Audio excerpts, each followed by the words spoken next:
കഥക്കുടുക്ക കൂട്ടുകൂടാ കഥകൾ ചൊല്ലാം. ഹലോ മിടുക്കന്മാരെ, മിടുക്കി കുട്ടികളെ, എല്ലാവർക്കും സുഖല്ലേ? എല്ലാരും കഥ കേൾക്കാൻ വേണ്ടി ഓടി വന്നതായിരിക്കും അല്ലേ? ഇന്ന് നമ്മൾ പറയാൻ പോകുന്നത് ഒരു അപ്പൂപ്പന്റെയും ഒരു അമ്മുമ്മയുടെയും കഥയാ. എല്ലാരും റെഡിയല്ലേ കഥ കേൾക്കാൻ? അപ്പൊ ശ്രദ്ധിച്ച് കേട്ടോണേ. പണ്ട് പണ്ട് ഒരു ഗ്രാമത്തിലെ ഒരപ്പൂപ്പനും ഒരമ്മുമ്മയും താമസിച്ചിരുന്നു. തങ്കു അപ്പൂപ്പനും പങ്കു അമ്മുമ്മയും. അപ്പോ തങ്കു അപ്പൂപ്പന്റെയും പങ്കു അമ്മുമ്മയുടെയും വീടിന്റെ മുമ്പിലുണ്ടല്ലോ ഒരു വലിയ മാംഗോ ട്രീ ഉണ്ടായിരുന്നു. മാവേ, മാംഗോസ് ഒക്കെ ഉണ്ടാവുന്ന ട്രീ ഇല്ലേ, മാംഗോ ട്രീ. അങ്ങനെ ഒരു വലിയ മാംഗോ ട്രീ അവരുടെ വീടിന്റെ മുമ്പിൽ ഉണ്ടായിരുന്നു. അങ്ങനെ ഇരിക്കെ ഈ മാംഗോ ട്രീ നിറയെ മാങ്ങ ഉണ്ടായി. നല്ല പഴുത്ത മാങ്ങ. എന്ത് മധുരല്ലേ മാങ്ങയ്ക്ക്.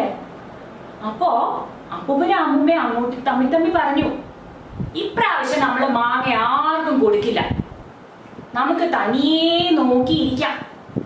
അപ്പൂപ്പനും പറഞ്ഞു, ശരിയാ, കുട്ടികളൊക്കെ വന്ന് ചോദിക്കുമ്പോ നമുക്ക് അവരെ ഓടിച്ചു വിടാം. അങ്ങനെ അപ്പൂപ്പനെയും അമ്മുമ്മയും എന്നും രാവിലെ ഈ മാവ് നോക്കി ഇങ്ങനെ ഇരിക്കും. എന്ത് രസാലേ നമ്മുടെ മാങ്ങ കാണാൻ. നമ്മുടെ മാവ് നിറയെ മാങ്ങകളാ. ഹോ, ഇതുപോലെ വേറെ എങ്ങും കാണില്ല. മാങ്ങ ചോദിച്ചു വരുന്ന കുഞ്ഞു കുട്ടികളെയൊക്കെ ഈ അപ്പൂപ്പനും അമ്മൂമ്മയും വട്ടി കാണിച്ച് ഓടിച്ചു വിട്ടു. പാവം കുട്ടികള്, ഒരു മാങ്ങ തരുവോ, നല്ല പഴുത്ത മാങ്ങയല്ലേ, ഞങ്ങള് കഴിച്ചോട്ടെ, കിഞ്ചി പറഞ്ഞിട്ട് അപ്പൂപ്പനും അമ്മൂമ്മയും കൊടുത്തില്ല.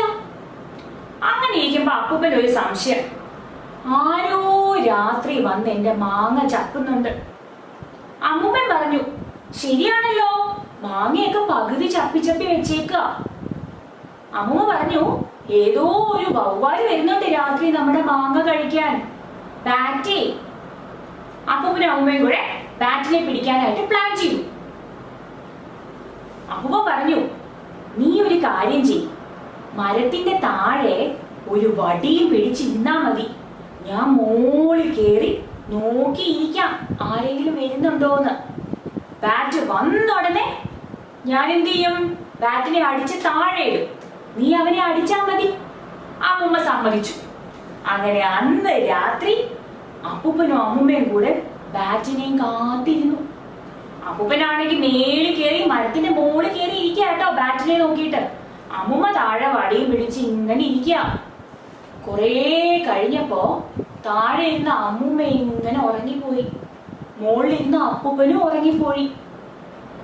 ഉറക്കത്തില് അപ്പൂപ്പൻ അറിയാതെ മരത്തിൽ നിന്ന് തെന്നി താഴോട്ട് വീണു. അമ്മൂമ്മ എന്താ വിചാരിച്ചേ, ബാറ്റാണെന്ന്. അമ്മൂമ്മ വടിയെടുത്ത് അടിയോടടി. ബാറ്റാണെന്ന് വിചാരിച്ച ആരെ അടിക്കുന്നേ, നമ്മുടെ അപ്പൂപ്പനെ. അപ്പൂപ്പനാണെങ്കിലോ അയ്യോ അയ്യോ അയ്യോ. അപ്പോഴാ അമ്മൂമ്മ ഉറക്കത്തിൽ നിന്നൊക്കെ ഇങ്ങനെ എഴുന്നേറ്റേ. അമ്മൂമ്മ വിചാരിച്ചു, ഈശ്വര, ഇത് ബാറ്റിന്റെ ശബ്ദമൊന്നും അല്ല, നമ്മുടെ തങ്കു അപ്പൂപ്പന്റെ സൗണ്ട് അല്ലേ. നോക്കുമ്പോഴെന്താ, അമ്മൂമ്മ അടിച്ചത് ആരാ, തങ്കു അപ്പൂപ്പനെ. രണ്ടുപേർക്കും അവര് ചെയ്ത അബദ്ധം മനസ്സിലായി.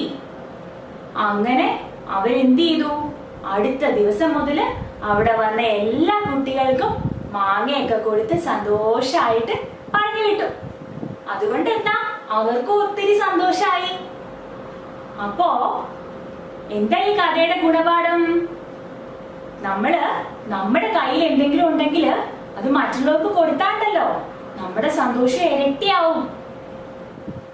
അപ്പൊ നിങ്ങളുടെ കയ്യിൽ എന്തെങ്കിലും ഉണ്ടെങ്കിലേ മറ്റുള്ളവരുമായിട്ട് പങ്കുവെച്ചാ നിങ്ങൾക്ക് സന്തോഷാവും, അവർക്കും സന്തോഷാവും അല്ലേ. മറ്റുള്ളവർക്ക് കൊടുത്താലല്ലേ നമുക്കും സന്തോഷമൊക്കെ ഉണ്ടാവുള്ളൂ. അപ്പൊ നിങ്ങൾ എല്ലാവരും നിങ്ങളുടെ കയ്യിൽ എന്തെങ്കിലുമൊക്കെ ഉണ്ടെങ്കിൽ മറ്റുള്ളവരുമായിട്ട് ഷെയർ ചെയ്യണം. ഇപ്പൊ സ്കൂളിലെ ലഞ്ചിന് എന്തെങ്കിലും കൊണ്ടുപോകാന്ന് വെച്ചോ, നല്ല രസമുള്ള സ്വീറ്റ്സോ അല്ലെങ്കിൽ അങ്ങനെ എന്തെങ്കിലും നല്ല അമ്മ സ്പെഷ്യൽ ആയിട്ട് ഉണ്ടാക്കി തരുന്നൊക്കെ കൊണ്ടുപോകുമ്പോ നിങ്ങൾ അത് സ്കൂളിൽ പോയിട്ട് ഫ്രണ്ട്സുമായിട്ട് ഷെയർ ചെയ്ത് കഴിക്കണം. അപ്പൊ നിങ്ങൾക്ക് ഒത്തിരി സന്തോഷാവില്ലേ, അവർക്കും സന്തോഷാവും.